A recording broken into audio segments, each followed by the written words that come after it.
Kung akala nyo lahat ng pulubi ay naghihirap, magugulat kayo sa mga kwento ng mga taong ito. Narito ang 10 pinakamayayamang pulubi sa mundo. Unang pwesto, Simon Wright. Si Simon Wright ay isang profesional na pulubi mula sa London. Araw-araw, 8 oras siyang namamalimos sa lansangan ng London kasama ang kanyang aso. Ang paborito niyang lugar ay malapit sa isang NatWest ATM at railway station kung saan libu-libong tao ang dumadaan. Nakakabuo siya ng halos 50,000 pound o 3.5 million Philippine pesos kada taon. Pero huwag kayong magugulat dahil umuuwi siya sa isang flat na nagkakahalaga ng 300,000 pound o 21.1 million Philippine pesos sa Fulham. Ikalawang pwesto, Asia. Si Asia ay 100 taong gulang na babaeng bulag mula sa Jeddah. Isipin niyo, buong buhay niya na malimos siya sa kalsada habang suot ang kanyang sira-sirang damit. Marami ang naawa at nagbigay ng pera sa kanya. Pero nang siya ay pumanaw, nalaman na siya pala ay may tagong yaman na umabot sa 3 milyong Saudi Riyal o 44.5 million Philippine pesos. Mayroon din siyang alahas na nagkakahalaga ng 226,000 dolyar o 12.5 million Philippine pesos at 4 na gusali sa Al-Balad District ng Jeddah.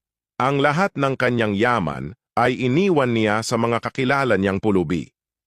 Ikatlong pwesto, Sambhaji Kalle. Si Sambhaji Kalle ay isang pulubi sa Mumbai na namamalimos kasama ang kanyang pamilya. Sa isang araw ng pagmamakaawa, nakakakuha sila ng 1,000 rupees o 683 Philippine pesos at nakapag-ipon ng 40,000 rupees o 27,320 Philippine pesos sa bangko. Bukod pa dito, may ilan pa silang investment na nakatabi.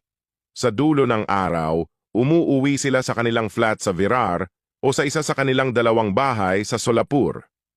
Ika-4 na pwesto, Krishna Kumar Gita. Si Krishna Kumar Gita ay isa ring pulubi mula Mumbai.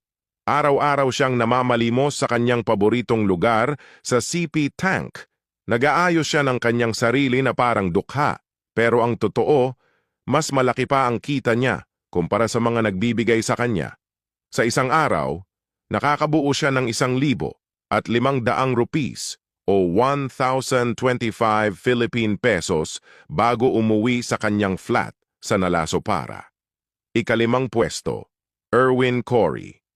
Si Erwin Corey ay isang 77 taong gulang na lalaki mula New York City. Mahigit 17 taon na siyang namamalimos sa 35th Street sa Manhattan. Pero ang kakaiba sa kanya, lahat ng nakokolekta niyang pera ay ibinibigay niya sa isang charity sa Cuba para sa mga batang nangangailangan ng medical supplies.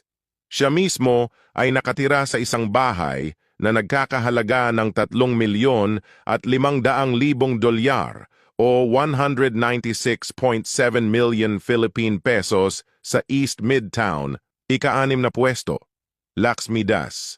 Si Laxmi Das ay namalimos sa loob ng 44 na taon malapit sa isang busy road junction sa Northern Calcutta. Nagsimula siyang magpanlimos noong 16 na taong gulang siya at halos hindi siya gumastos para sa sarili niya.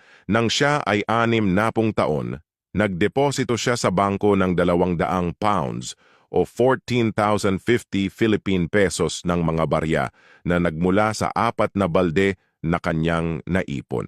Ika-7 pwesto, isang hindi kilalang lalaki. Isang lalaki na hindi pinangalanan ang nakuhanan ng larawan kasama ang kanyang anak na babae habang namamalimos. Sila'y tila marumi at suot-suot ang sira-sirang damit. Ngunit kung titingnan ninyo ng mabuti, may susi siya sa kanyang bulsa na tila para sa isang Mercedes. Ika-8 pwesto, Will Anderson. Si Will Anderson ay isang 43 taong gulang na dating stagehand mula New York City. Araw-araw siyang namamalimos kasama ang kanyang 9 na taong gulang na aso na si Rizzo. Ang paborito niyang mga lugar ay malapit sa Grand Central Terminal at sa East 42nd Street sa pagitan ng Vanderbilt at Madison Avenue. Ayon sa kanya, nakakabuo siya ng $200 kada oras o 11,250 Philippine pesos, isang malaking halaga para sa isang taong wala namang ginagawa buong araw. Ikasiyam na pwesto. Gary Thompson. Si Gary Thompson ay orihinal na taga-Texas pero ngayon ay nasa Lexington, Kentucky. Ginagamit niya ang kanyang wheelchair dahil sinasabi niyang hirap siyang maglakad at kumilos. Ngunit ang hindi alam ng karamihan, nagpapanggap lamang siyang may kapansanan upang makapanglimos. Umaabot sa $100,000 o 5.6 million Philippine pesos kada taon ang kita niya mula sa pamamalimos. Ikasampung pwesto. Masu. Si Masu ay isang pulubi mula India. Tuwing umaga, sumasakay siya ng auto rickshaw papunta sa kanyang paboritong lugar para mamalimos. Kapag narating na niya ang lugar, nagpapalit siya ng damit at nagbababad sa kalye ng 8 hanggang 10 oras bawat araw.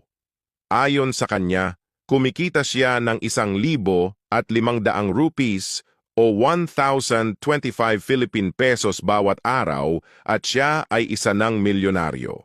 Hindi alam ng mga nagbibigay sa kanya na mas malaki pa ang net worth niya kumpara sa kanila. Napakaganda ng mga kwento nila, di ba? Hindi lahat ng nasa kalsada ay talagang mahirap. Sa kanilang diskarte at tiyaga, nakakapag-ipon sila ng yaman na hindi natin inaakala. Kaya naman, huwag kalimutang mag-follow para sa mas marami pang nakakagulat at kakaibang kwento. Salamat sa panonood.